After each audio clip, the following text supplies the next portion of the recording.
Grade 12 Economics. Good afternoon.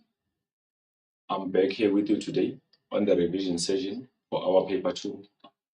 For our paper 1, which will be written on the 30th of May 2024. So there's nothing new on our session for today. It's just about the revision. Everything that we are doing is about revision. So remember, the topic that will be covered here in this test that will be written on Thursday mainly focuses on your term 1 work that you covered. Remember, we have circular flow that was covered on our paper 1, which was a control test in your term 1. We have business cycles, we have public sector, we have foreign exchange markets, and then we have protectionism and free trade. So all of those topics will appear in your June examination as a part of paper 1. So please join me. Let's see what we have in the pocket for you. Fortunately, whatever that is here will benefit you. I'm certain about that.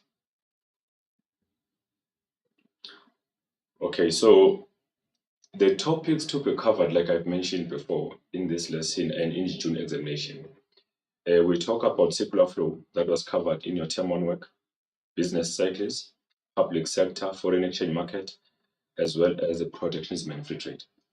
It is very important for you to remember that circular flow, business cycle, public sector, and foreign exchange market are the part of macroeconomics. And then protectionism and free trade are the part of economic pursuits.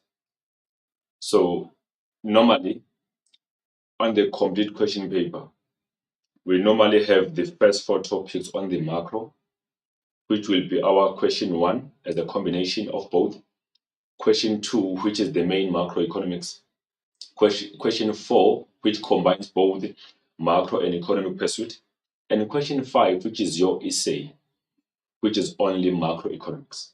And then for economic pursuit, we normally have in our basic exam that is having all topics covered. We normally have the economic pursuit in question 1. Question 3, the whole question 3 is economic pursuit also. Question 4 is a combination of both macroeconomics and economic pursuit, as well as question 6, which is mainly your economic pursuit. So keep that in your mind as you prepare. I'm not certain on how the examiner have designed the question paper in this situation where we only have one topic that has been covered for economic pursuit. But push yourself. I will discuss more details as we go on. So the following are the section C essays that you must consider, which include both macroeconomics as well as economic pursuit.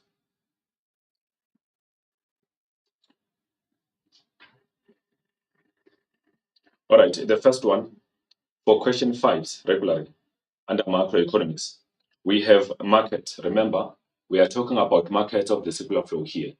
We are not talking about markets under microeconomics. Do not confuse these things. If ever you come across the question saying discuss in detail markets of the circular flow, we mean markets for paper 1, not markets for paper 2. Do not confuse, do not mix things. It is very important for you to be able to separate between the two. The second one, discuss in detail the new economic paradigm or smoothing the business cycle.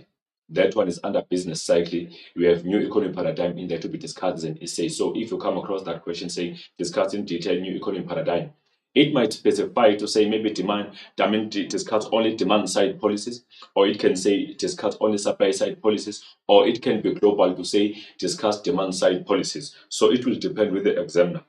And then also discussing detailed features underpinning forecasting. So here you must be careful also because the essay might be saying discussing detail all features underpinning forecasting, full stop, or discussing detail all features underpinning forecasting excluding. Whatever that is excluded, ensure that you don't discuss that because it's not the part of the essay. Even if you write it, you won't be given any mark. So it is very important for you to be mindful of that. Follow the question, avoid an early excitement. Make sure that before you attempt to answer, you understand the question. Avoid the situation that we experienced in some years ago where when the essay was saying discuss in detail All features underpinning focusing, excluding indicators. And then the candidates were writing 4 indicators, which was totally wrong. So you must be very careful. Read the question with understanding before you attempt to answer. Avoid the ill excitement, because there might be something that you are missing in the question statement, which can lead to you losing all marks that you are supposed to gain. And then also we have under public sector, discuss in detail public sector objectives. Remember, those public sector objectives, we have already written about them in term 1. So if ever they come in, it will be more of a revision for you. And then also under public sector, discuss in detail reasons for public sector failure, linking them to the public sector or to poor public sector provisioning. We have a situation in this kind of the essay. The main essay here is on discussing detail reasons for public sector failure, then linking them or link them to the poor public sector provisioning. Avoid to write your essay on subheadings for the poor public sector provisioning. Your subheadings are on reasons for the public sector failure. And then you only link reasons for the public sector failure to what? You link it to basically a poor public sector provisioning. So we come across the situation whereby a candidate write public sector provisioning or reasons for poor public sector provisioning as the main essay and as subheadings. That is wrong. The main focus on you must focus on reasons for public sector failure, 7 of them. Then you link them to poor public sector provisioning, as you discussed. You don't have to provide poor public sector provisioning as subheadings. You provide reasons for public sector failure as subheadings. Then, as you discuss, you connect them, you link them, you bring a synergy between reasons for public sector failure to the poor public sector provisioning. That is very important for you to know, because in term 1, not even in term 1, in previous years, when you come across some essays, candidates mainly answer on the poor public sector provisioning as an essay instead of answering on the reasons for public sector failure, but only linking them to poor public sector provisioning. And then we also have discuss in detail demand and supply reasons for the internal trade. So here the examiner, like it happened in term 1, examiner can simply be global to say discuss in detail reasons for the internal trade. That is global. It combines both demand and supply reasons. However, examiner has also a right to say discuss in detail demand reasons for the internal trade alone as a main essay, or to say discuss in detail supply reasons for internal trade. So also that is the main essay. You must also be mindful of that. Do not answer on the supply reasons if ever the question requires you to answer on demand reasons. Do not answer on demand reasons if the question requires you to answer on supply reasons. And then also avoid answering essays that have not been asked. We have seen that thing is a trend, whereby maybe you have crammed one essay for the entire group of 7 essays under macroeconomics, and then you choose to answer the essay that has not been even questioned. So that's a mistake, because you will get 0. The worst part of the matter is that as you discuss the wrong essay that has not been questioned, you even answer your own additional part. So that's a disaster. Ensure that you avoid that. Answer the question that has been asked by the examiner in the question paper. Do not bring your own questions into the exam and answer. That is totally irrelevant, and you will get 0 for such. And then, according to the current curriculum that has been covered, we have economic pursuits now, which is only about export promotion, whereby the examiner might say, according to exam guideline, discuss in detail export promotion. Maybe you can be given subheading to say maybe based on reasons, approaches, and disadvantages, or based on approaches or methods, advantages and disadvantages. It will depend with the examiner. But also the essay can simply say, discuss in detail export promotion. You know you must provide reasons. You must provide reasons, but be mindful that reasons are similar to advantages. You must provide methods. That is very important. Also provide advantages and disadvantages if the essay is open. But if the essay is closed, you will be given what to discuss in that particular essay. Also, we have this last one, which simply says, discussing detailed arguments in favor of protectionism. You have 9 of them that must be discussed. So it is very important that to discuss arguments in favor of protectionism, not arguments in favor of the free trade. Remember, there's a difference between the two. So it is very important for you in this section to be very mindful of the question statement before you attempt to answer. Understand the question before you attempt to answer, because if you don't, you will miss one word or one phrase which will lead to you answering a wrong question. It is very important to know that. So how can you approach the question paper? So it's very important for you to read all questions with understanding before you attempt to answer. Do not just read. Read with understanding. Make sense out of the question. Be sure.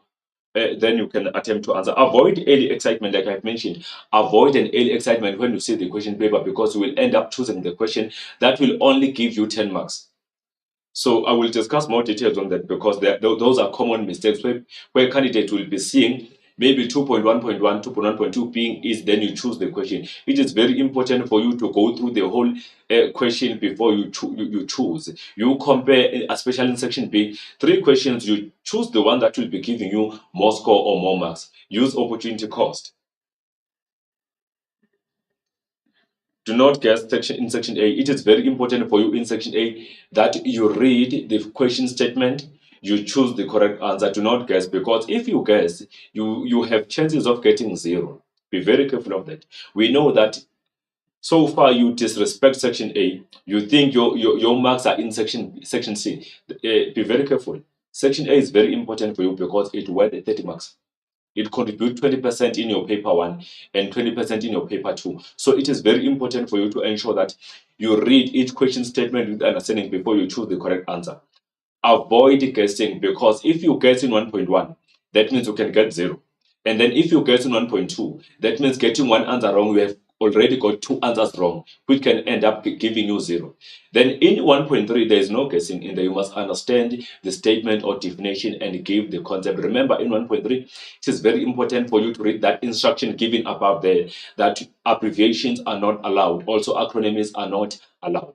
Remember, in 1.1, you only provided the letter next to the question number. And then in 1.2, also, as you are matching items, you provide the letter next to the question number. You don't write the whole statement that was given, only use the letter.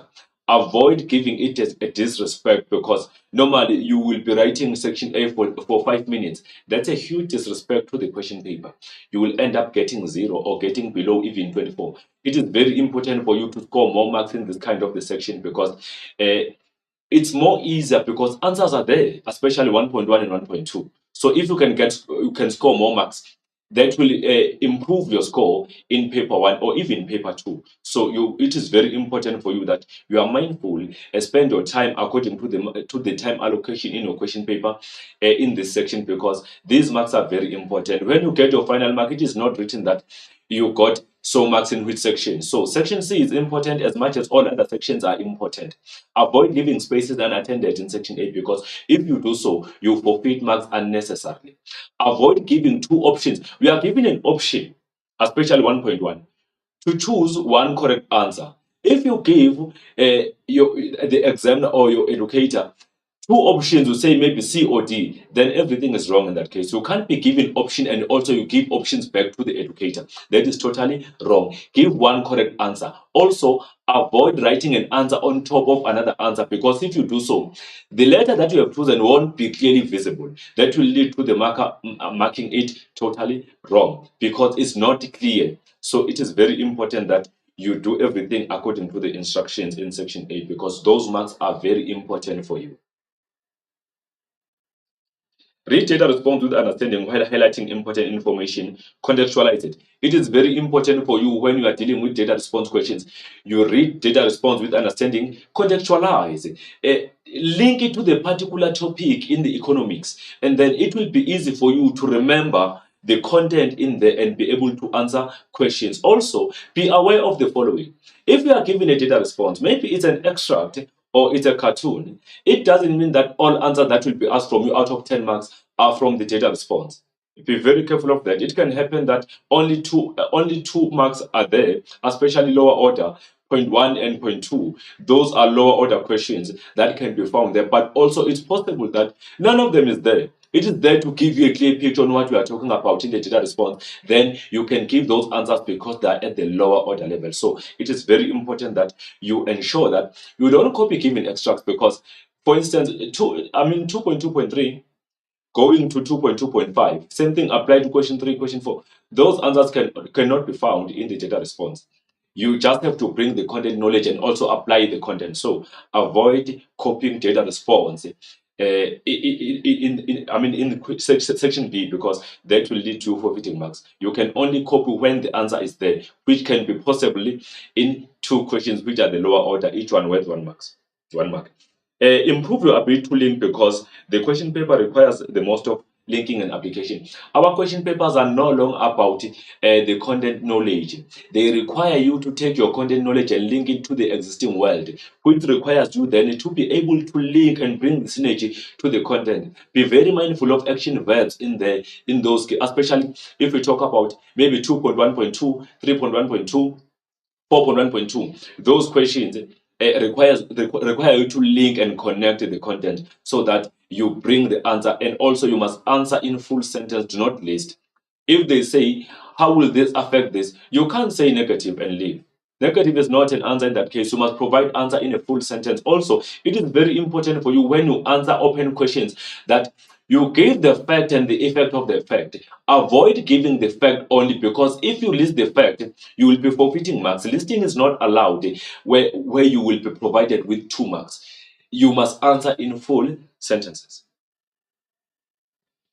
Be smart when answering application question. It is very important that you employ all of your abilities when you answer application questions, because if you don't do so, you will be forfeiting marks.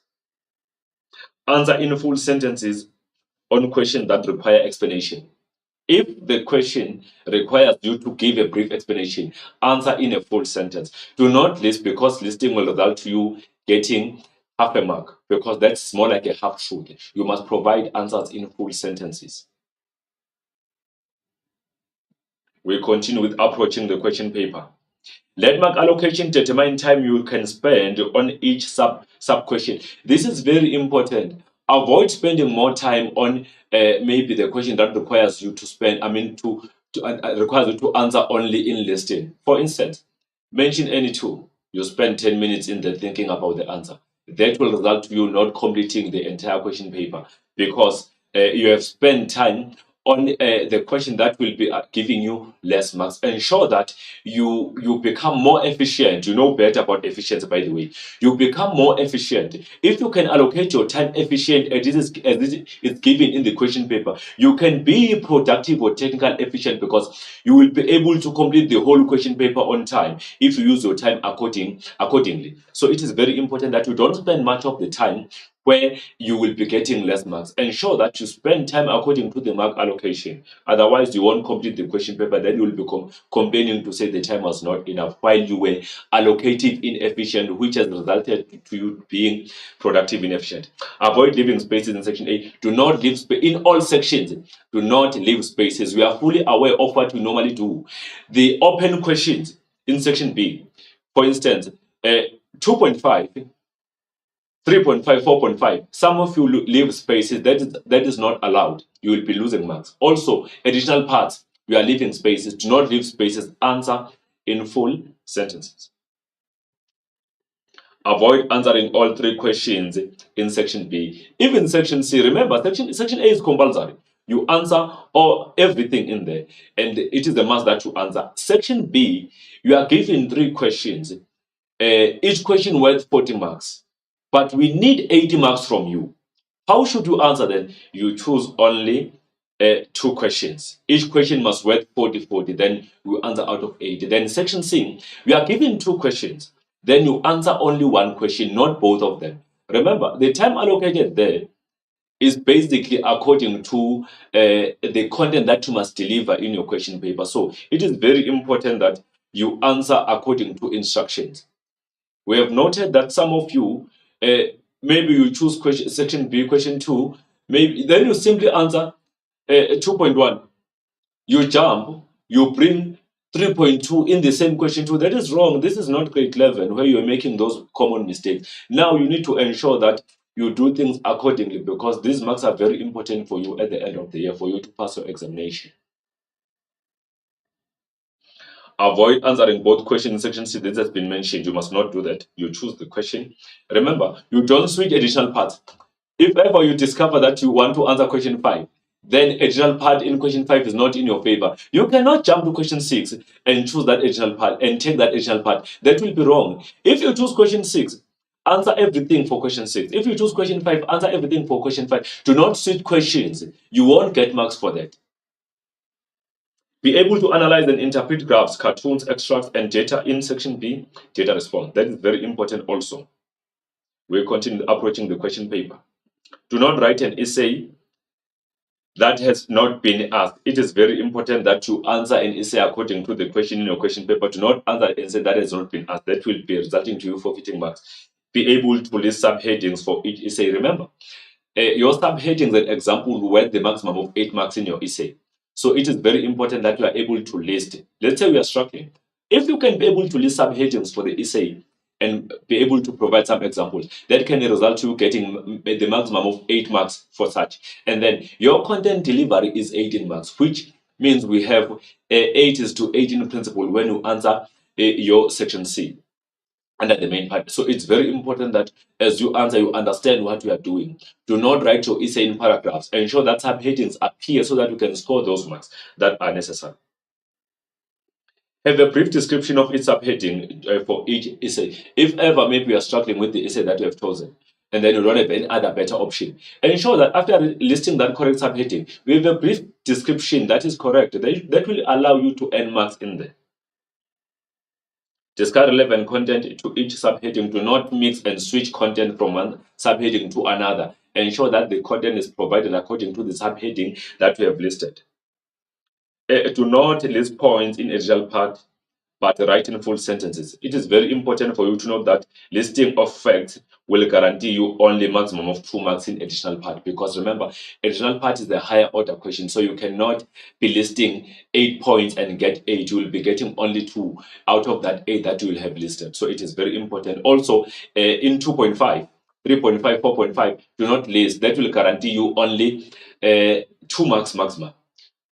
But then in 2.4, 3.4, 4.4, when you list in there, you normally get the maximum of 4 marks. You will not get the total marks of 8 because we have listed. Remember, I have mentioned that you provide the fact and the effect of the fact in open question so that your answer will be in full.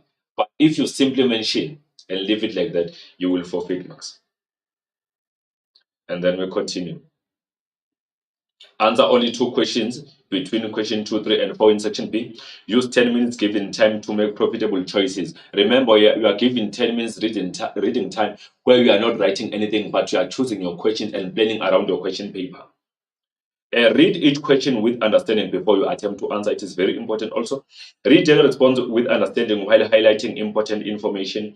Contextualize it. I've mentioned that.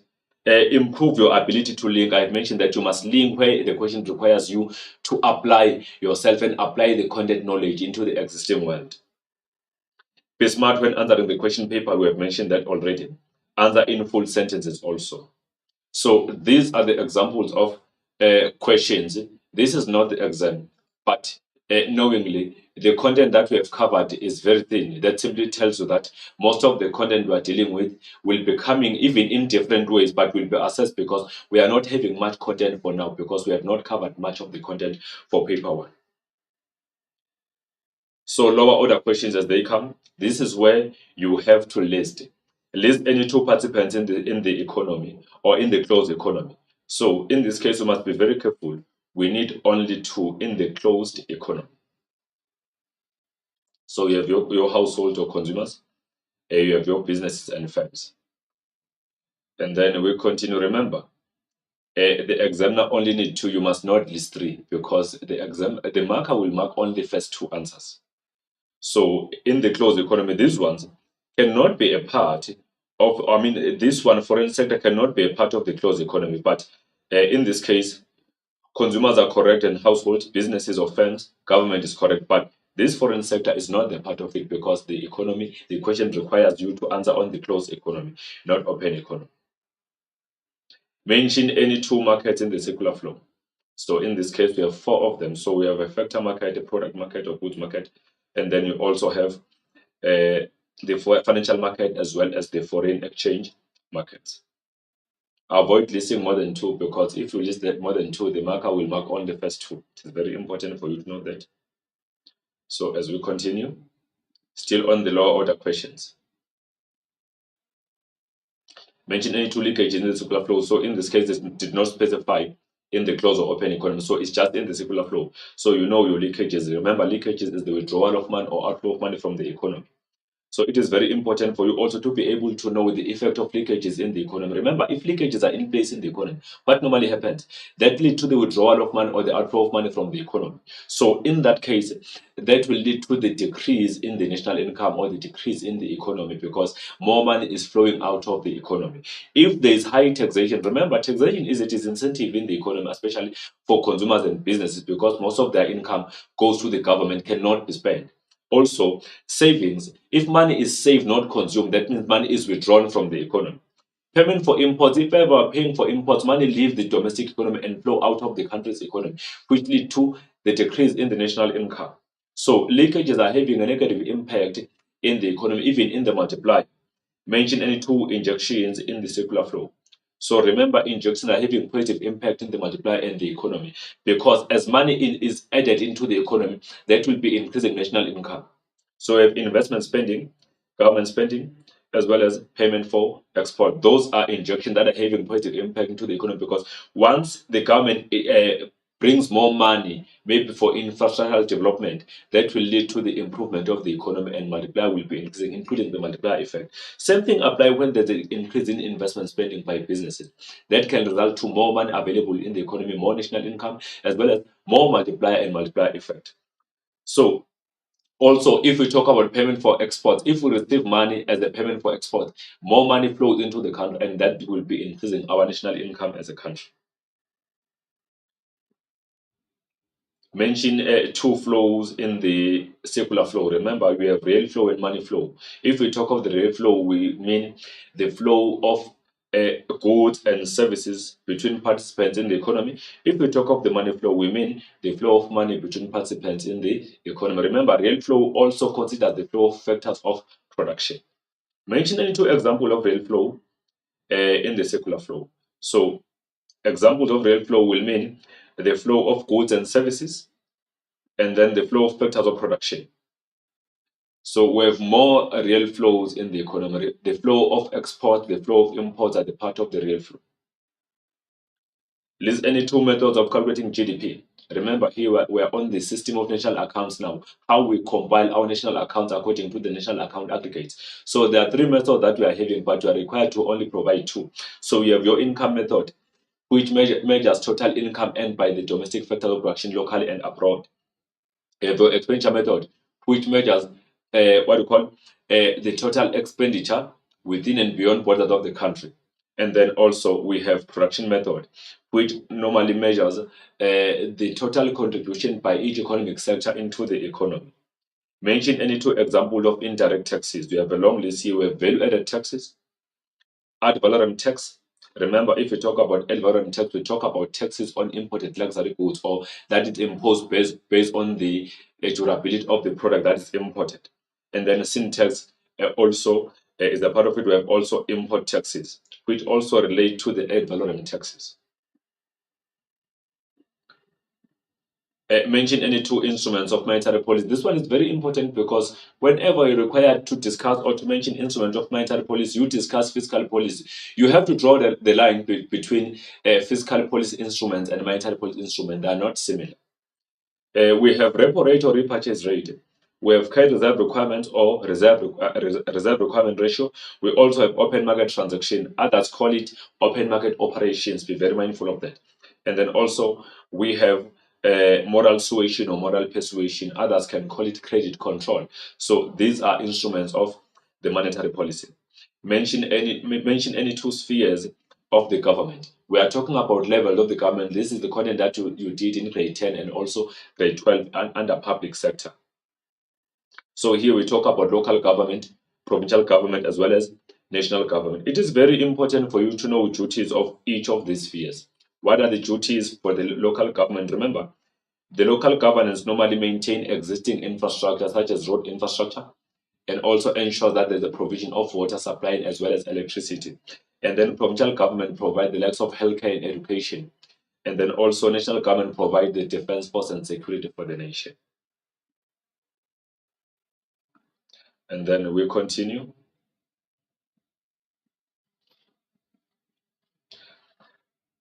with the lower order. Mention any two effects of public sector failure. When the public sector has already failed, what happens? We have social instability, which is a part of social effect. We have economic instability, which is a part of economic effect of the public sector. Political instability, that those are political effects when the public sector is failing. And then we can also have environmental instabilities or environmental insustainability, whereby when the government is not sustaining environment will be losing its value and be degraded. There's any two sub accounts of the balance of payments. Remember now, we are talking about the foreign exchange markets in there.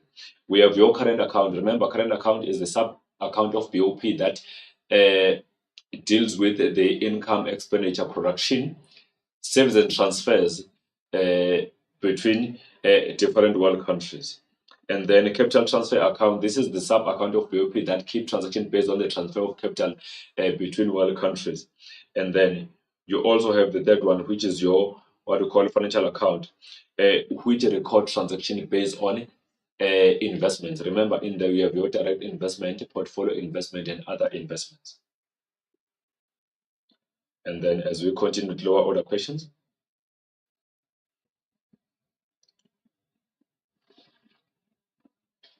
okay, mention any two features of fiscal policy. If we talk about features, candidates, remember we're talking about characteristics of the fiscal policy. We have three of them. So let's check.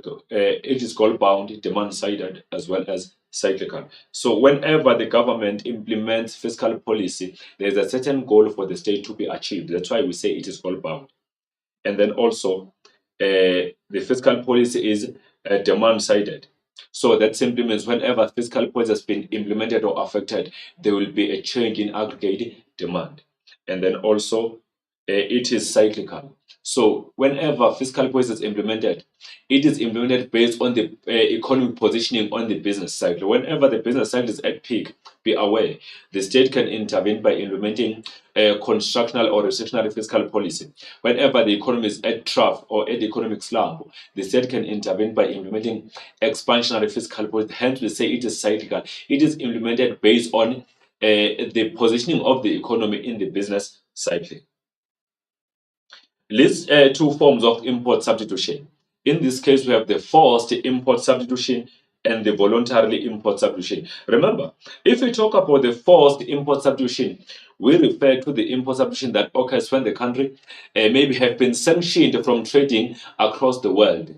Maybe because of it can be unrest within the country, or maybe discriminatory laws that are in place. And then we also have voluntarily. This one occurs when the country chooses on its will to produce former imported goods and services to avoid international dependency. So in South Africa, we have such where we had the sort of forced import substitution where the arms corps or Denel was formed. It was formed under forced import substitution because the country was sanctioned from being a part of international trade. Also, voluntarily import substitution. We have ISCO, the steel company that was formed when the country wanted to be less dependent on foreign countries when it comes to steel. And then here we continue. Section B, be able to apply content, understand question before attempting to answer relate. This is, I think, the repetition. Make the order questions where you have to apply yourself, apply your knowledge. Now link. So in this case, these questions are demanding compared to the lower order questions. How does increase in taxes affect the economy? So if you will say the increase in taxes decrease the economy, there's a lot of content gap in there. You need to answer in a full sentence. Increase in taxes is detrimental to the economy. It decreases the level of spending and result to low production and low economic growth. If you can check this sentence is detailed, it worth 2 marks. But if you simply said it can decrease the economy, that worth 1 mark because we have just listed. Increased taxes can increase state revenues, which can be used to finance the national budget to improve economic activities. That's a positive effect now. It's fully detailed. If you can say it can decrease state revenues, that is not enough. How can those revenues be used? That now they can be used to in the budgeting and also redistribute income and wealth to improve economic activities. That is the compact sentence in details. High corporate tax increase cost of doing the business and discourage investors into the country's economy. That's a full sentence also. You can see that we provided the fact. High corporate tax increase cost of doing the business. That's a fact. And then now, what is the effect of the fact? It can discourage investors from investing in the domestic economy. We continue with the middle order question. What impact does high savings or have on the size of the multiplier? Remember, I mentioned to you that savings are the leakages. If ever the level of savings are increasing on the given income, that means less income will be spent, there will be less consumption. So that will be decreasing the size of the multiplier. High level of savings will draw money from the circulation. It decreased level of spending and result to the low size of the multiplier. That's a full sentence. Why are assets subtracted from the balance of payments? Remember, if we talk about assets in there, we talk about the investment that are flowing out of the country under BOP. When the South African investor invests abroad, maybe by buying the company under under direct investment or buying shares under portfolio investment, or even other investment that can be in place. That means money is flowing out of the economy. However, it is subtracted as an asset. Why it's subtracted? Because money is flowing out of the economy, but it's called an asset because any future gain or future benefit of this investment abroad will be enjoyed back in South Africa. Hence, it is called an asset, but subtracted because it is an outflow of money from the domestic economy. Assets are subtracted from the balance of payment account because they are the outflow of money from the domestic economy. Why is the net gold written separate in the current account? Remember, the gold is very important in South Africa historically. The gold used to determine the value of the country's currency when the currency was backed by gold back then. So the gold is written separate. You know, you can see it's a part of tangible exports. However, it is not recorded as merchandise export, but is recorded separate because of its historical value or historical importance. The country with more gold previously used to have the strong currency. Let me say the country with more monetized gold used to have a strong currency. If the gold has been monetized, that means it has been extracted and be weighed given monetary value, then that gold is monetized. So the country with more monetary gold on foreign reserves used to have a strong currency. That's why in South Africa, the net gold export is written separate on our current account as a part of trade balance. It is written separate from the merchandise export because of its historical importance. The gold was used to determine the value of the country's currency. How does the overvalued currency impact trade balance? If the currency is too strong, be careful of this. If the currency is overvalued, that simply means it is too strong than expected. Maybe the rand to the dollar can be costing 6 rand to $1 instead of being 15 rands to $1. That currency is overvalued. So if the currency is overvalued, it is too strong. That will lead to our export becoming expensive or too expensive abroad, which can result to less demand for our export in the foreign markets. And that will impact BOP negative or trade balance negative because it might happen that imports are increasing faster than exports, which can lead to trade deficit. So, an overvalued currency results to trade deficit because it makes exports appear more expensive, which decreases the foreign demand. And then we continue. How can the appreciated exchange rate affect terms of trade? So remember now we are talking about appreciation, which is known as the increase in the value of the country's currency in relation to another country's currency. So that is appreciation. Now we are talking about terms of trade also. Remember, terms of trade is the index or the ratio of export prices into the index of import prices. Now we are linking both. If the currency appreciates, it becomes too strong. So that will mean in the short run, terms of trade can increase if the demand for our local goods is high abroad. Remember, that depends on elasticity of demand for our domestic goods as they are exported abroad in the foreign markets. If our goods are maybe inelastic, their demand is inelastic, then the terms of trade will keep on increasing even in the long run because they cannot be replaced easily. However, if our goods that are exported are elastic or demand elastic, that will mean they can easily be substituted. For that sake, our terms of trade can drop in the long run if our goods can easily be replaced abroad.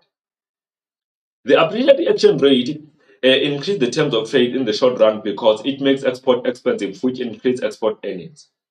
And then, why is it necessary for the country to analyze the balance of payments? Remember, analyzing balance of payments or BOP helps the country to discover its competitiveness in the global market. The country cannot be able to discover how competitive it is abroad if ever it cannot analyze the balance of payments. So once we are able to analyze BOP, we can be able to discover if we are competitive or we are less competitive in the foreign market. It helps the country to discover differences between inflows and outflows. It is helpful to measure countries' international competitiveness. Enacting balance of payments enables the country to use necessary measures such as borrowings if a deficit prevails. So we know that if ever the country is facing constant deficit, it can decide to borrow money from maybe a IMF so that it can finance its exports, or can borrow money from other countries, or even World Bank so that it can finance its balance of payments and spending within the country to improve its what we call BOP deficit. And then we continue with the middle order. What impact does the increase in demand for currency have on its value? Whenever the currency is highly demanded, what impact does that have on the value of the currency? Once the currency is highly demanded abroad, that means there might be excess demand. As the demand increase, the demand for the currency increase faster than the supply of the currency. That can result in the currency losing its value and depreciating. The increase in the demand for the currency, or of the currency, uh, more than the supply, is regarded as an excess demand, as I've mentioned. It leads to the currency depreciating or losing its value because the demand is more than the supply of the currency. Then the currency will lose its value and depreciate. How can interest rate be used to strengthen an undervalued currency? If ever the currency is too weak, it's undervalued. How can the Reserve Bank intervene by using the interest rate? Remember, the currency might be undervalued because there's a high demand for it, since investors are willing to invest in the country's economy. So, how can the Reserve Bank intervene by using interest rate or repo rate? Reserve Bank can intervene by decreasing repo rate. By decreasing repo rate, what is going to happen? If the Reserve Bank decreases repo rate, that can result to less demand for domestic currency by maybe portfolio investors into South African economy. By doing so, if there is less demand for domestic currency abroad, then the currency will be relaxed a little bit because there won't be the excess demand I spoke about above. The Reserve Bank can decrease interest rate to decrease the demand for domestic currency. Foreign indirect investors will be discouraged from investing if less returns are obtainable. Remember, those foreign indirect investors, those that are investing on shares, will be discouraged because there will be less returns to be achieved or on shares or on the sale of their shares if ever the interest rate is lower or has been lowered. And then section B, we continue. What effect will the decrease in repo rate have on consumption spending? We know that if ever what we call it, a repo rate has been lowered, that will lead to more money supply within the economy. And then if repo rate is very, very low or is lower, that encourages people or household and businesses to borrow more money from commercial banks. Remember, business will be borrowing capital, household will be borrowing money to spend. So if ever repo rate has been lowered, that will lead to more consumption spending. Since there will be more money supply available, people will be encouraged to borrow more money from commercial banks. A decrease in repo rate increases credit creation on loan as loans become cheap. This will increase money supply and increase consumption spending. And then how can the increase in infrastructural cost hamper economic growth? If ever the cost of doing the business, such as infrastructural costs, are very, very high, that discourages businesses from taking part of within the economy. So high cost of infrastructure such as transport, energy, and communication increase the cost of doing the business. This decrease production, outgate supply, GDP, and economic growth. How can the South African Reserve Bank use a repurchase rate to stimulate underperforming economy? Remember, if the economy is underperforming, that means the economy is facing the downswing. So Reserve Bank can intervene by decreasing repo rate so that there will be more money supply available in the economy. Remember, with lower repo rate, there will be more credit creation and more money available. That will lead to more demand for goods and services. And then, how can the appreciated exchange rate affect terms of trade? So I think the question is coming for the second time, where we said it will result to export becoming expensive, but there will be more terms of trade in the short run. But if goods are replaceable easily with the demand elastic, then the terms of trade will drop in the long run.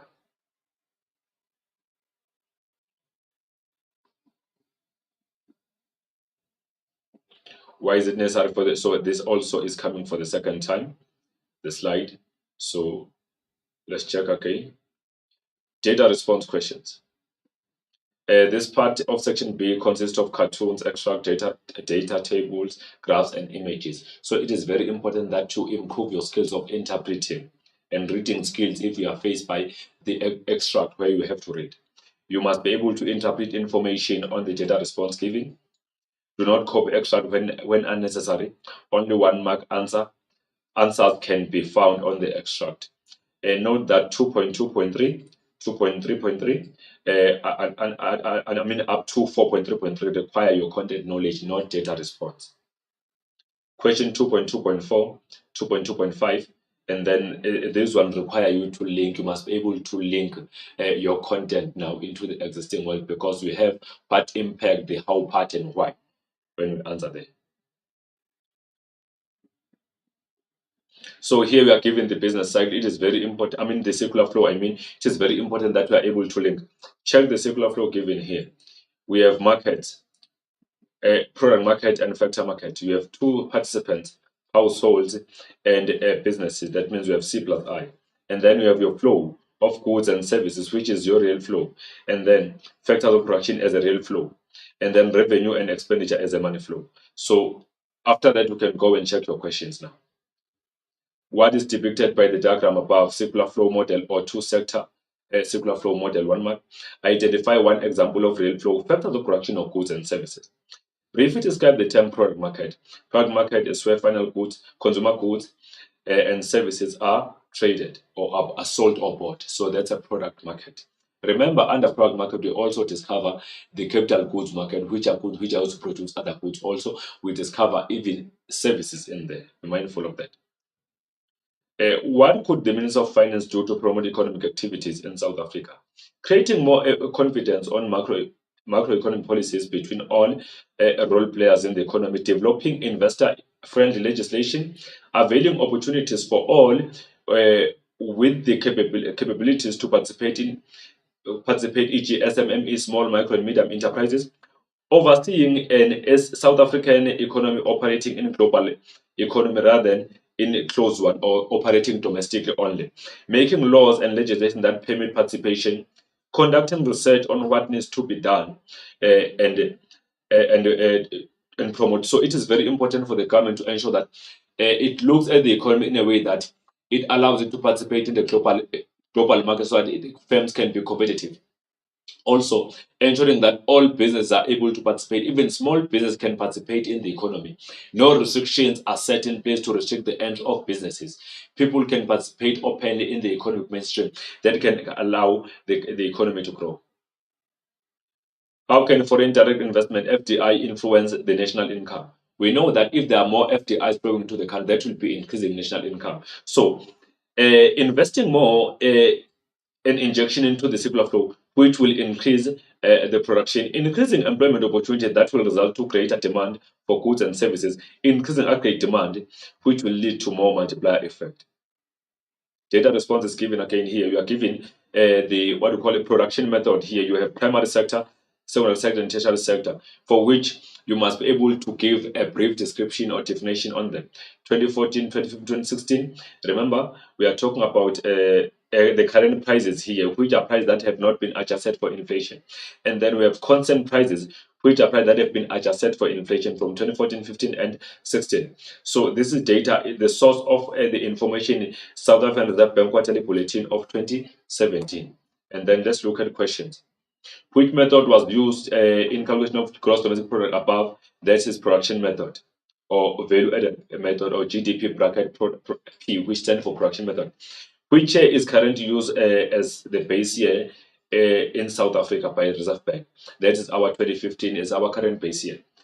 Briefly describe the term gross national product.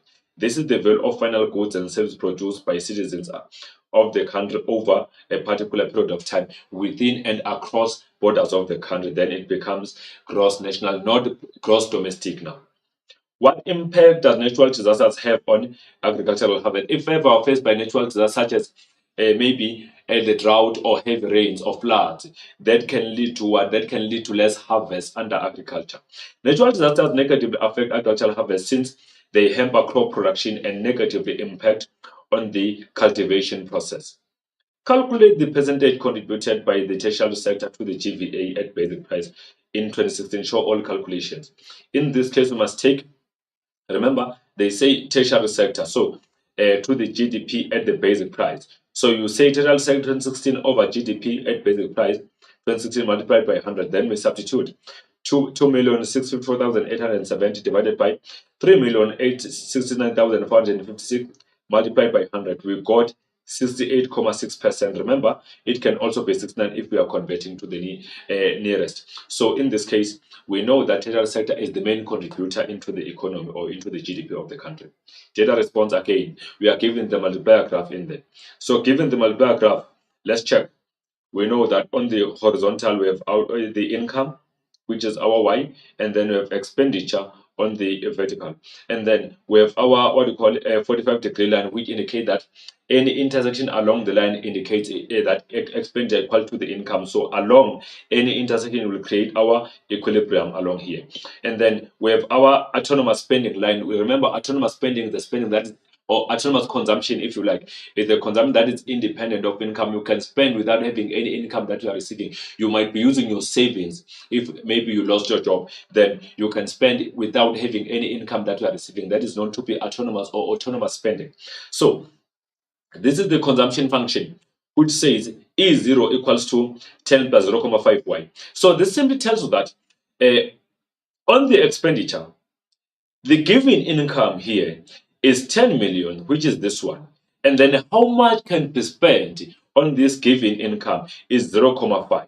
Then we go to the second investment line, which is now known as an induced spending line because this one is dependent on income. There's an injection of 30 million. In that case, the line is moving up because there was an additional investment or money into the economy. So the investment line must move up. As we see, it has moved up here. And then we say E1 equal to this 30 plus 0.5y, meaning on this expenditure along here, we are given the income of 30 million, but the amount of money that can be spent is only 0.5. So in that case, the examiner has a right to ask you to identify original consumption function or new consumption function. Also has a right to ask you maybe to identify the MPC because this 0.5 is your MPC, not 0.5. By 0.5, it means the money that can be spent is 0.5 on the given income. So look at the change in income. It's 40, meaning we say 60 minus 20. And then we look at the change in expenditure. It's also 40. We say 60 minus 20 in there. So let's check how are the questions. Let's check there. And then our questions of the data response as they come. Identify original consumption function on the graph. E0 equal to 10 plus 0.5y. Give the marginal probability to consume MPC from the above graph. It's 0.5. Once you say 0.5y, it's wrong now. It's only 0.5. You got it from consumption function there. Briefly describe the term induced consumption. This is consumption that is dependent on income or depends on income. For one to spend induced, one must be having income or earning income. How does the increase in marginal rate of taxation (MRT) influence the value of the multiplier? As MRT increases, the value of the multiplier will be decreasing because remember, like I mentioned before, taxation is a leakage result to the outflow of money, so it will always result to less spending. Once taxation is involved on any particular consumption in the economy, consumption will be less because tax will be taken. As tax is taken on the income, the money to spend will be dropping or will be decreasing, which will lead to what? It will lead to the value of the multiplier or size of the multiplier decreasing. So it will decrease the value of the multiplier due to decrease in the marginal property to consume. Then we continue. Then the question here says, using the formula change in income over change in injection, calculate the value of the multiplier for the above diagram. Show all calculations for 4 marks. It is very important for you to be mindful of this. So let's check.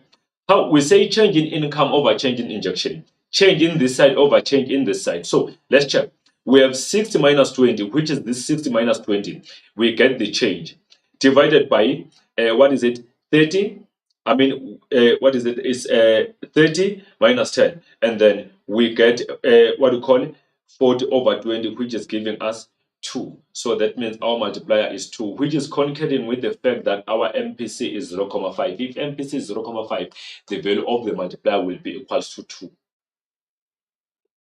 Here we are given the Phillips curve. You can see that we have our Phillips curve, and then originally on the vertical axis we have inflation rate, horizontal we have unemployment rate, and then the point D in there indicate natural unemployment rate, where inflation equals to 0 and unemployment is 40%. And then there's a backward shift. You can see point D in there indicate the decrease in unemployment backward and the increase in employment rate to 3%. I mean to inflation rate to 3%, which was 0 initially. And then we have a backward shift of the Phillips curve from PC to PC1, caused by the influence or the change in supply side policy that can be maybe improvement of human resource development and education. If people are highly skilled now, those workers can be able to produce more goods and services and become more efficiently. So that can shift the PC from PC to PC1. And then let's check. We have questions that are coming on the side. Identify any one point on the graph that shows natural rate of unemployment. It is point D or point F on the graph in there, where we have our inflation becoming 0. Name the business cycle turning point during which inflation is often at the highest. That is peak. We know that inflation is very high at peak. Briefly describe the term business cycles. Remember, there are so many definitions. As long as your definition brings us the increase and decrease of economic activities, upswing and downswing, expansion and contraction, fluctuations, upswing, and that is a part of the business cycle definition. So here we said business cycle is the is the decreasing and increasing movement of the level of economic activity over a period of time. So explain the reason for the curve, for the shift of PC curve from PC to PC1. You see this PC move from PC to PC1, implementing the supply side policies, improving labor skills and productivity through better education and training. Like I've mentioned, if people become more skilled, they become efficient, they can be able to produce more goods and services. And then why is the relationship between inflation and unemployment regarded as inverse? It's negative. Use the information in the graph to motivate your answer. According to the graph, when the rate of unemployment decreases, the rate of inflation will be increasing. You saw when unemployment is shifting on the horizontal, shifting back, unemployment start to increase because as unemployment decreases, that means employment is increasing. As employment increases, people will be having more money to demand goods and services, which can result to the slight increase in the demand pool inflation.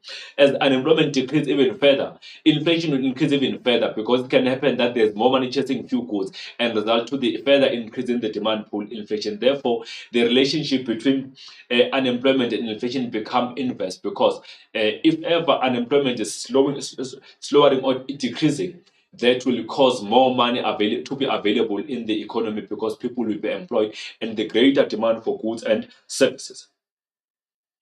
On the PC curve, when the unemployment is 10%, the rate of inflation is at the highest of 9.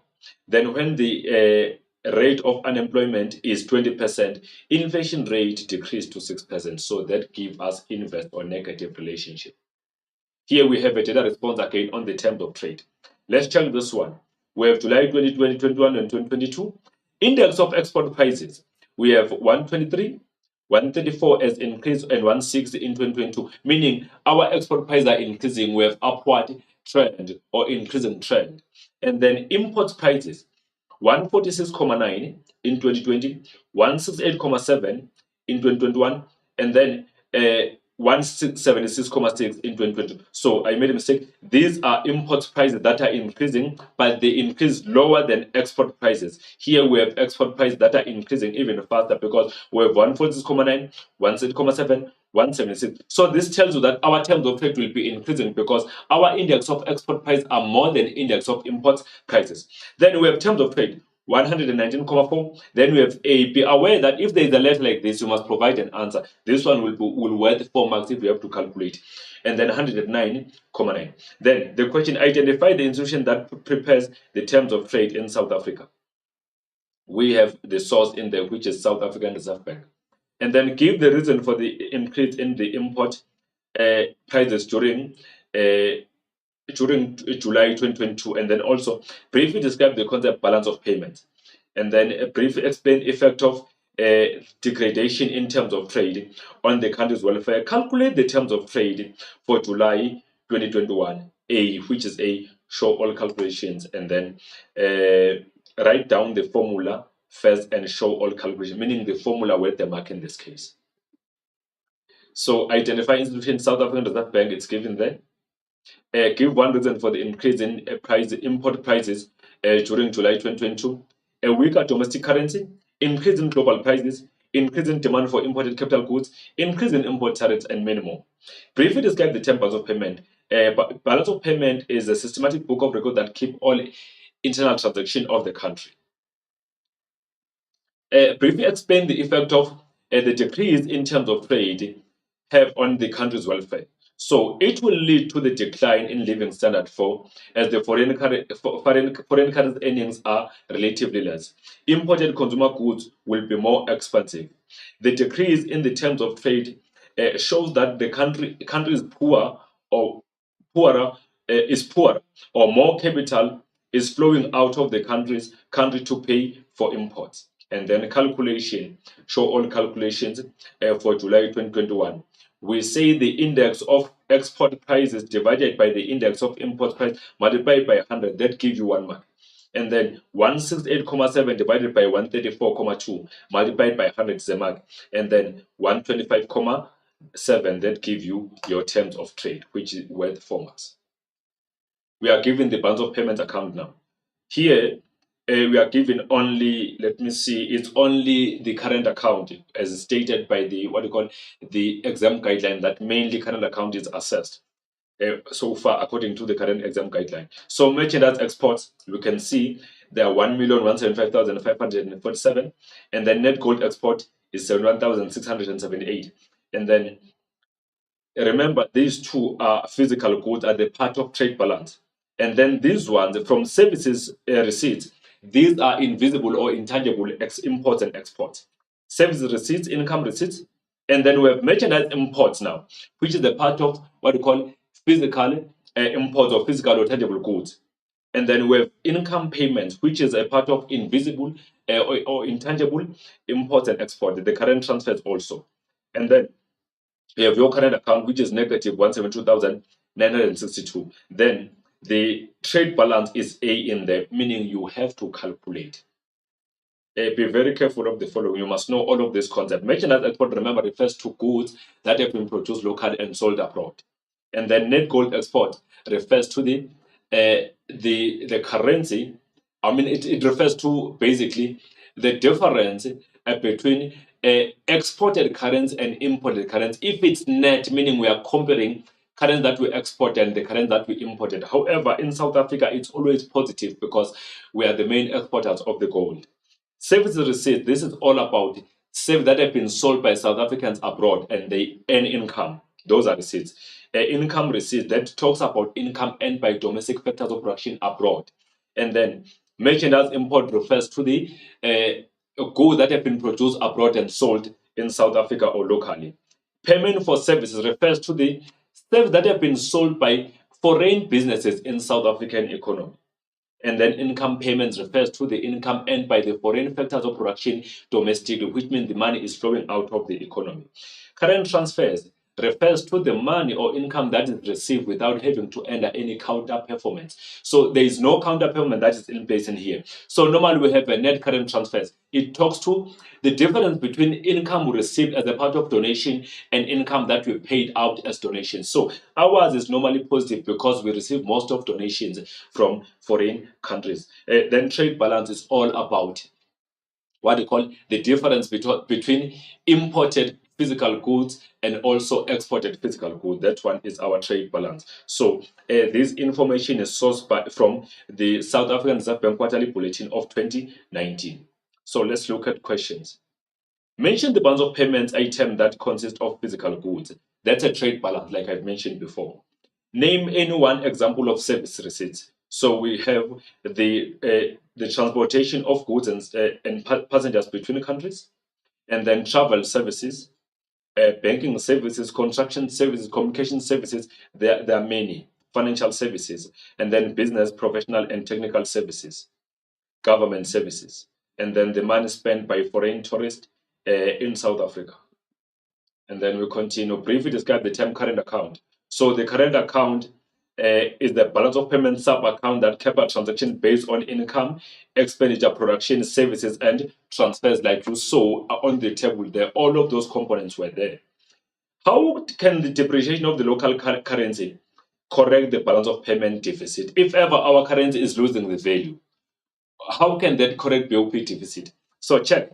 If the currency is dropping or losing its value or is becoming weak, that will mean our exports will become cheap abroad. So there can be more demand for our export abroad, which can result to export increasing faster than imports. And that will lead to our trade balance improving from a deficit. So let's check the answer then after giving you that main statement. Depreciated local currency makes export cheap and imports expensive. So that simply means as our exports are cheap abroad, there will be high demand for our export. While imports are expensive locally, there will be less demand for import. So export might be increasing faster than imports, which can reduce the BOP or the current account deficit.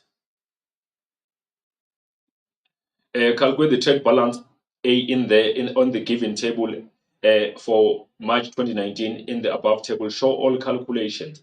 We say merchandise export plus net gold export minus merchandise imports. Then that was 1,175, or it means 1,175,547 plus 71,778 minus 1,222,910. What do you call it? 44. Our answer is 24,281. It's positive, meaning in this case, our physical exports were more than the physical imports. Hence, it's positive. There's no trade deficit, there's a trade surplus. Here we are presented with the business cycle. You can see our business cycle there. Check your trend line here. This trend line, it does not start at zero. It is starting above zero because there is no country with the economy at zero. So there is no way our trend line will be starting at zero. Remember, where it begins, that means it's the beginning of economic activities. Then we have the positive output gap. There's high level of inflation in here at peak because remember, there is more income available chasing few goods. Since more people are employed, if the economy is at peak, that will mean more money is available to chase few goods and services, and then that will lead to inflation because the aggregate demand will be increasing further than aggregate supply. Also, under that point that has been circled there, there's a high demand for imported goods because there are less goods available domestic but more money. Then consumers decide to import goods so that they can satisfy their needs and wants.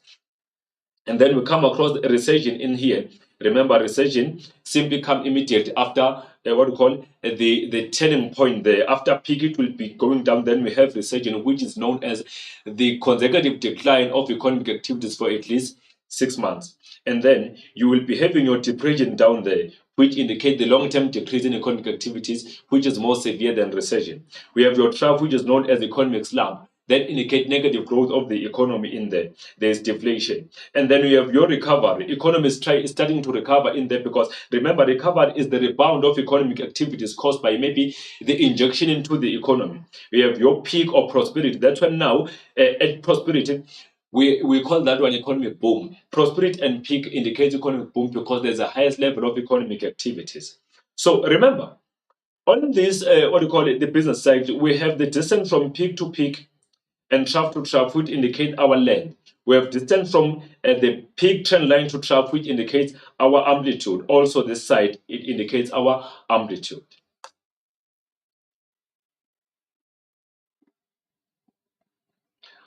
Identify a point that indicates economic slump, that is trough, our lowest turning point of the business cycle.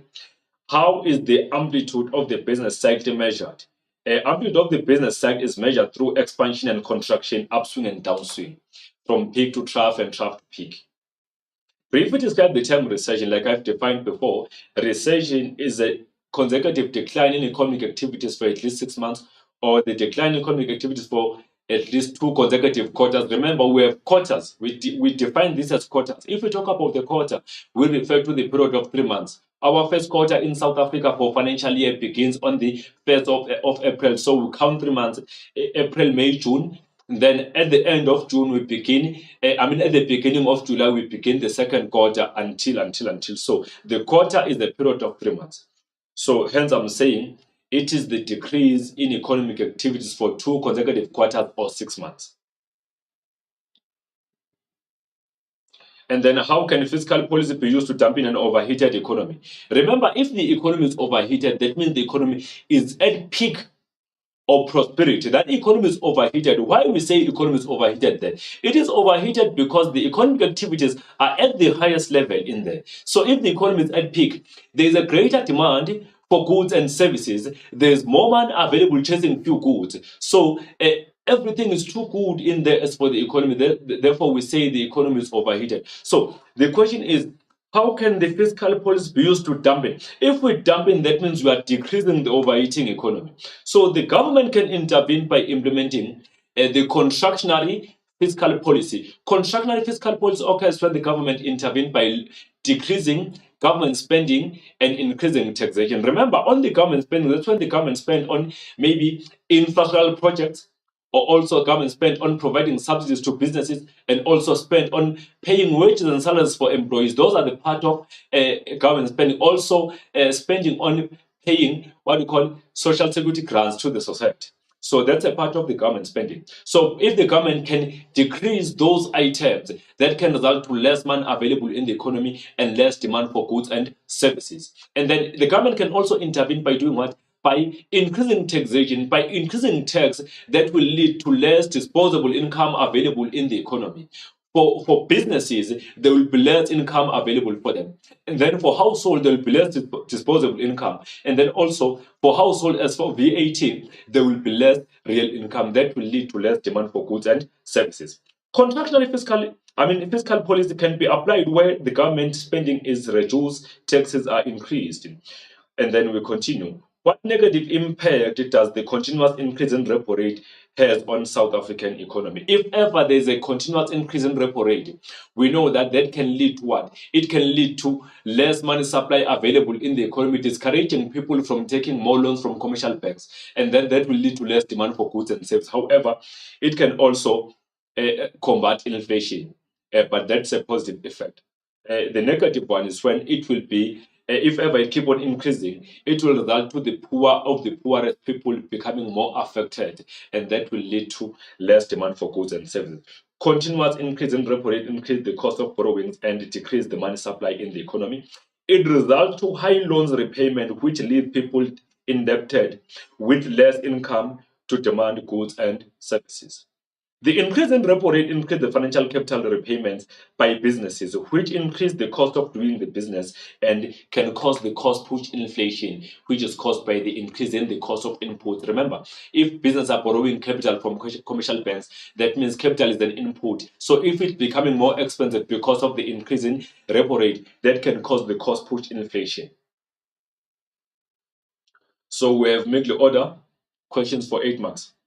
This was saying, with the aid of well-labeled graph, Lafayette explained the impact of tax rate increases on tax revenues. So you had to draw your Lafayette curve and explain it. We know that our Lafayette curve is upward sloping. From zero here, it begins. So at zero at this point, the tax rate is zero, tax revenues will be zero also. And then as the tax rate increases from zero to T2, the Lafayette curve will be upward sloping. Why? Because there will be revenues earned by the government since people will be charged taxation.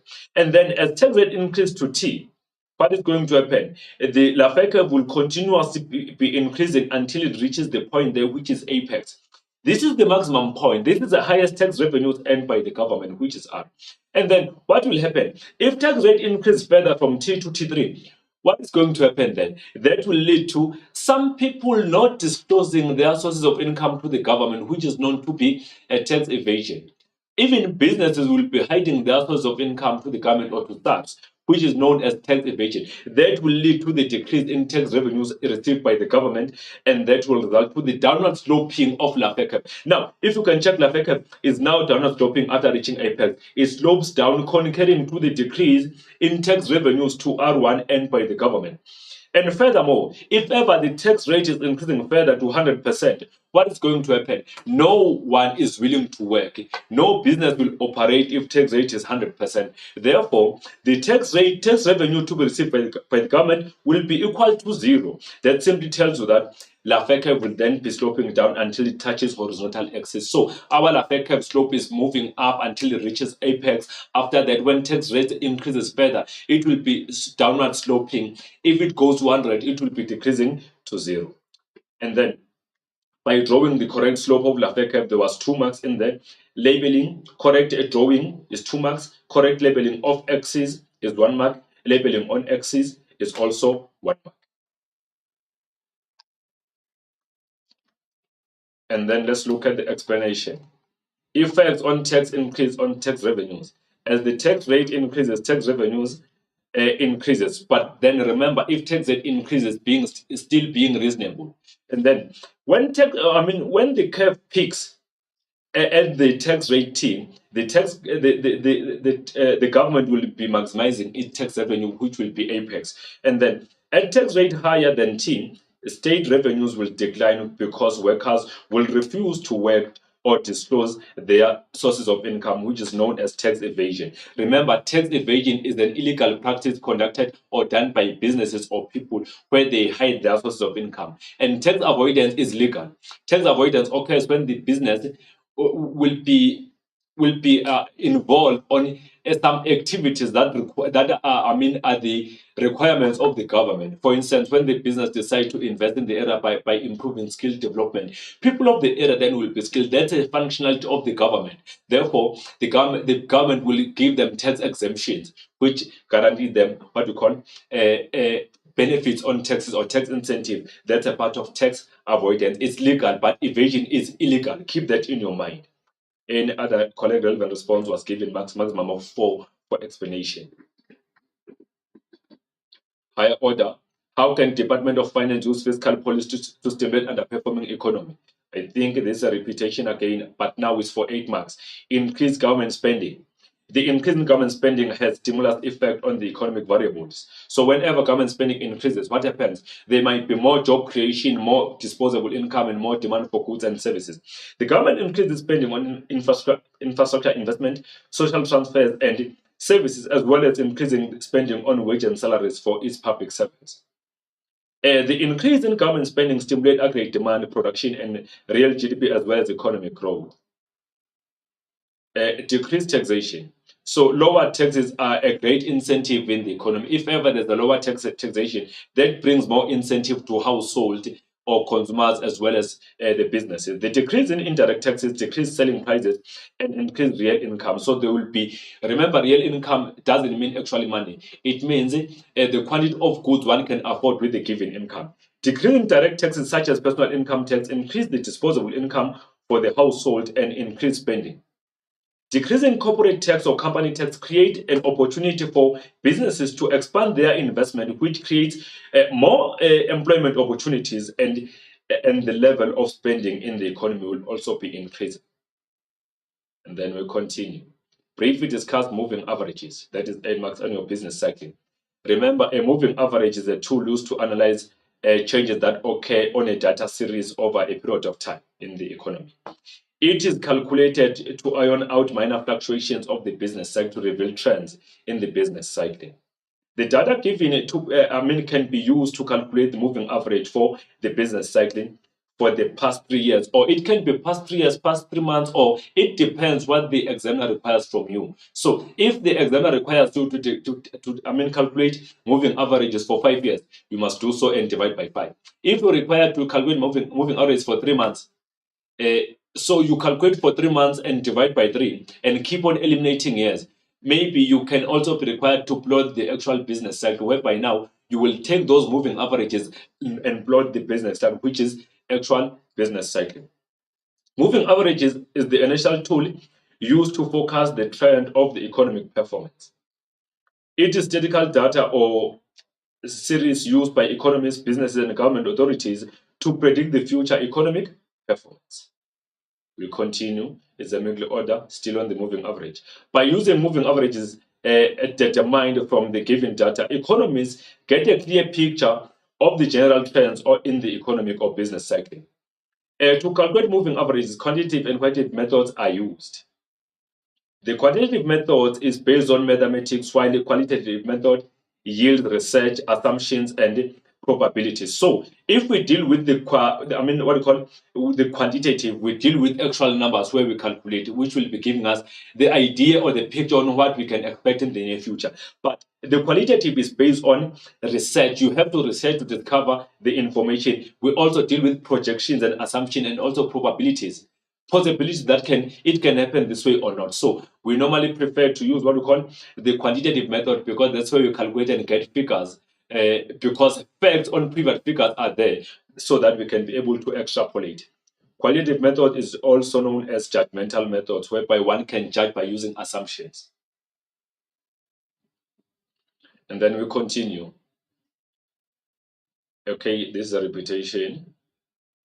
And this, okay, informed predictions are made when the data series has been used properly. So whenever we use data series and calculate, we can be able to make well-informed decisions. The protectionism and free trade. 8 marks. Why is the protectionism policy not good for developing countries? Remember, if we talk about the protectionism, we refer to the policy by the government, whereby the government intervened by using tariffs and quotas to protect local industries against the foreign unfair competition. Why we say the foreign unfair competition is unfair for local industries? Some of our local industries are known as infant industries. They are still very weak and young. They are still new. They cannot be able to easily compete with the multinational industries from abroad. So in that case, it is the responsibility of the government to intervene by protecting local industries from that unfair competition, so that they can be able to grow on their own within the country. So that the government can also, the government can also be able to ensure that we are less dependent on foreign sector, and also our local economy can also be diversified. Also, we can prevent the likes of dumping, and then we can also protect our natural resources and also end the foreign currency. That is done by using some import restrictions such as quotas and tariffs. So, answering the question, the production policy is not good for developing countries because retaliation by imposing more tariffs on their imports might have negative impact, and that can decrease their net export earnings. Developing countries lack capital to process their new materials. Production can therefore result in them being sidelined. Okay, for now, we'll go for a short break. I will come back in no time. Thank you.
Right, we're back again. We continue. There was a technical error that we had to attend to. So I was saying before I left you on the screen, developing countries lack capital to process their raw materials. Protectionism can therefore result in them being sidelined by the most of world powerful countries. This can result to even further scarcity of capital. That's why they don't favor the protectionism policy. Modern markets are too technical. Protectionism might result to developing countries not getting advantage to access latest technical trends and expand their local markets. And then we continue. We have a desirable mix here. Briefly discussed economic integration as measures to promote trade between countries. Remember, if we talk about desirable mix, we refer to a situation whereby the country will be using maybe export promotion together with import substitution or simultaneous, or choosing one to use, or the country using protectionism and free trade simultaneous, or choosing one instead of another. So economic integration or cooperation is any combined action taken by two or more governments or countries in partnership to promote the interests of their countries. It is the trade agreement made by countries to influence trade and promote their industries amongst themselves. Decisions that promote trade are made in their favor and against non-member countries. These decisions include duty-free imports, free flow of capital, and then labor and the use of common monetary and fiscal policies. And then we continue. The following are trade protocols used to promote the trade between countries. Firstly, we have free trade areas.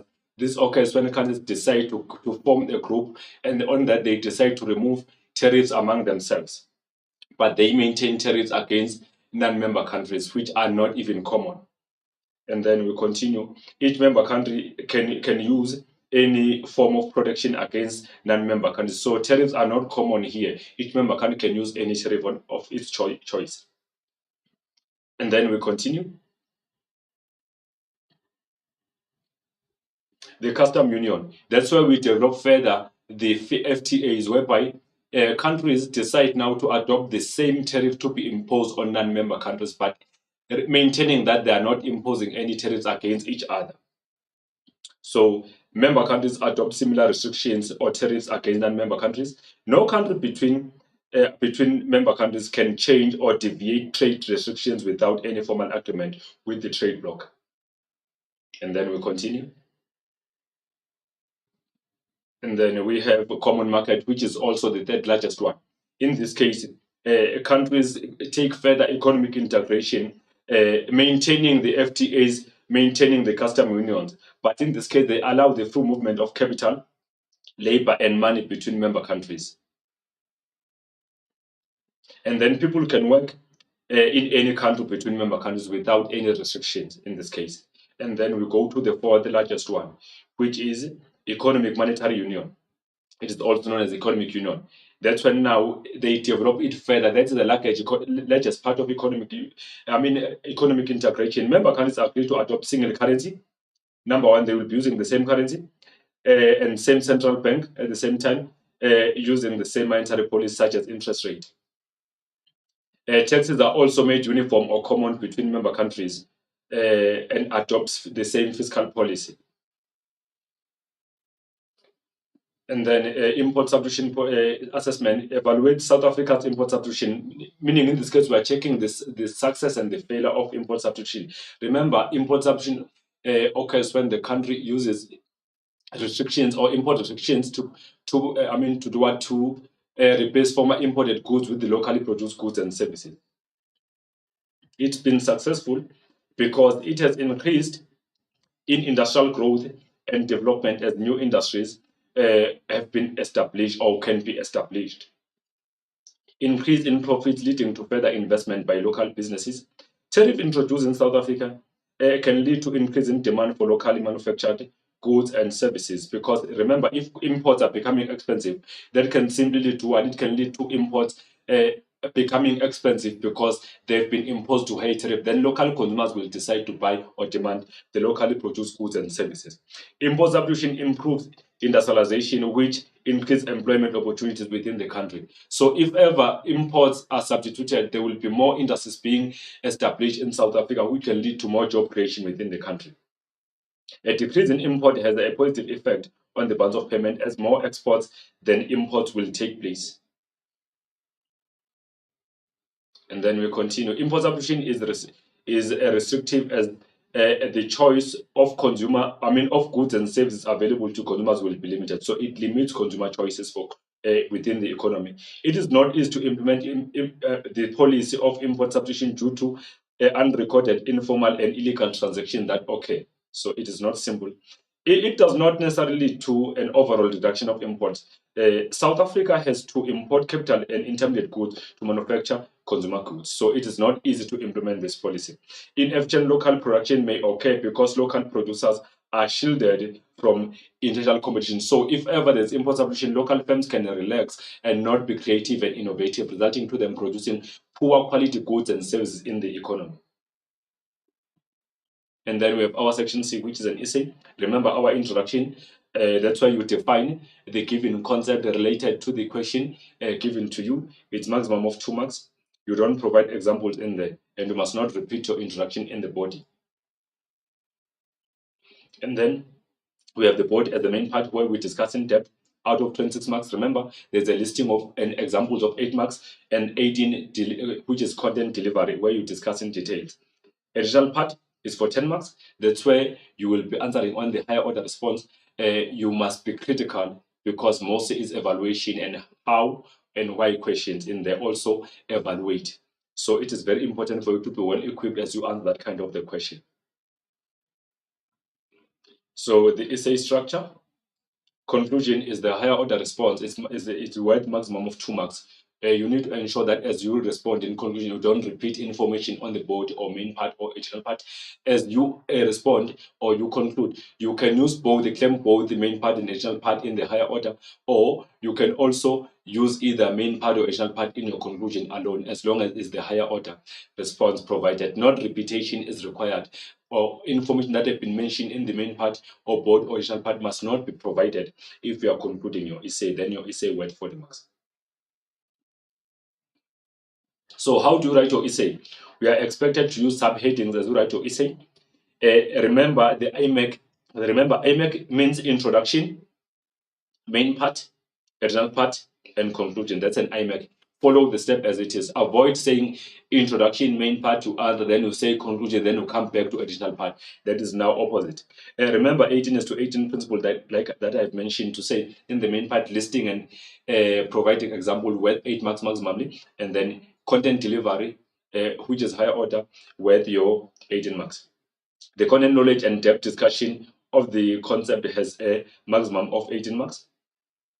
And then we continue. Be aware of listing on the additional part have maximum of 2 marks. So avoid listing. Ensure that responses you provide are enough to score maximum marks. Do not list 4 to expect 10 marks. Do not provide 4 lines or sentences in your additional part to accept 10 marks. Arrange your essay in point form. Avoid writing your essay in paragraph form. Your conclusion should not have any repetition of either introduction, main part, or additional part information, but it should be the higher order response. Nothing must be a repetition. Essay conclusion must be a higher order response. And then here we have an example of an essay discussed in detail expert promotion with regard to reasons, method, and disadvantages. 26 marks. Additional part, analyze the arguments in favor of free trade policy, 10 marks. So let's check. We have introduction, which is defining export promotion, by the way.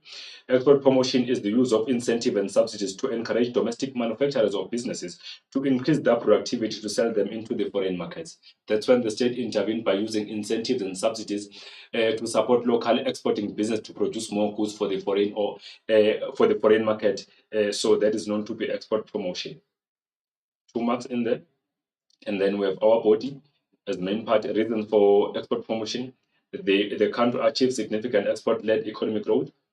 The export promotion enlarges the production capacity of the country caused by greater foreign demand. Export markets are much bigger than local markets. Local goods may be highly demanded abroad, resulting to the improvement of efficiency and competitiveness of local firms abroad. Larger production units create more job opportunities, increasing economic activities and economic growth. It leads to lower retail prices because of high production at the lower cost, can even lead to what we call economies of scale by local industries. And then we have methods or approaches, we have incentives. So remember, incentive refers to the support given by the government to local exporters so that they can produce more goods at a lower cost. It's not basically the financial support. They are not giving money, those businesses, but there's an incentive, which is the benefit that can have money apart, but no money is given to them directly. The government supply information on export markets in order to stimulate exports. So they get information about the foreign markets so that those businesses can be able to know their target market and know their competitors. Other examples are research on new markets, concession on transport charges, and export credit. In this case, the government can also intervene by doing market research on behalf of local exporters, also giving them some tax concessions so that they will be able to take those discounts and produce more goods and services, give them transport, what we call transport concession, which is known as the cheap freights. That's when goods should be transported, then the government intervene to lower the cost of transport for businesses. Also, export credit or the government surety, whereby the business now will then borrow more money or capital from commercial banks at the lower interest rate at the expense of the government. Then the free advisory schemes and business intelligence are given to exporting businesses to improve their efficiency. The government intervened by training employers or businesses and their workers to ensure that they become more efficient on the global market. Those are free advisory schemes as well as business intelligence. Subsidies. Subsidies refer to the cash or grant given by the government. In this case, let's talk about the direct subsidy. It can be, if it's a subsidy, it can be a direct or indirect subsidy. So a direct subsidy can be a cash or grant given by the government to local exporters to produce more goods at the lower cost. The main aim is to reduce the cost of production by businesses. And remember, this direct subsidy just to result what the government spending. And then indirect subsidies refers to it's a non-financial support, but it's a benefit given by the government to local exporters to produce more goods at the lower cost so that they can export more goods into the foreign market. They don't result to the government expenditure. And then we have trade neutrality, and then subsidies that are equal to the size of import duties that have been paid. If ever the country, the business is paying import duties exporting abroad, then that will mean the government will intervene by neutralizing trade to ensure that those businesses are given subsidies that are equal to that import tariff that have been paid by the business on their imports. Neutrality can be achieved through trade liberalization. And then incentive business intelligence, I think this one is the reputation. Low cost storage is offered as a benefit to exporters with the aim of reducing the cost of doing the business. And also, cheap freight, low transport cost is offered to exporters to reduce the cost of doing the business. Publicity through marketing and advertising in foreign markets is conducted by the government on behalf of domestic exporters. And then market research is conducted on behalf of exporters in the foreign market. And then disadvantages. Lack of competition. We know that if ever there's an export promotion, local firms will be advantaged because they will be having more support and they will be producing more goods at the lower cost. So that will eliminate competition for them abroad because you'll find that foreign businesses are not highly subsidized by their governments. So our local firms are highly subsidized. They'll be selling their goods at the lowest cost abroad, which will eliminate competition for them, and that will be causing unfair competition because those foreign businesses are not subsidized while our local firms are subsidized. It creates unfair competition. Incentives and subsidies reduce price and force competitors who may be able to create sustainable and profitable business out of the market. Total potential trade is therefore reduced with subsidies rather than without subsidies, and increase tariffs and quotas. So in this case, foreign business can intervene by retaliating by increasing their tariffs and quotas on South African exported goods because our goods will be too cheap and they will be resulting to foreign produced goods not being demanded because our exports are too cheap in the foreign market. So other countries may retaliate with tariffs and even quotas when similar goods are sold domestically below their real cost of production. Powerful business can afford to offer similar product at much lower prices than our local exported goods and services. Compared to their production, the subsidized businesses, domestic market may be so small and that it will destroy the business who receive the subsidy.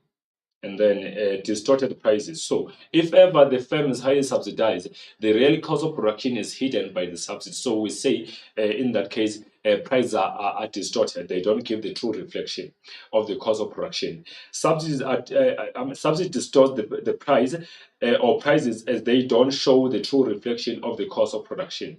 Subsidies lowers the cost of production incurred by business, resulting to goods sold at the lower cost abroad.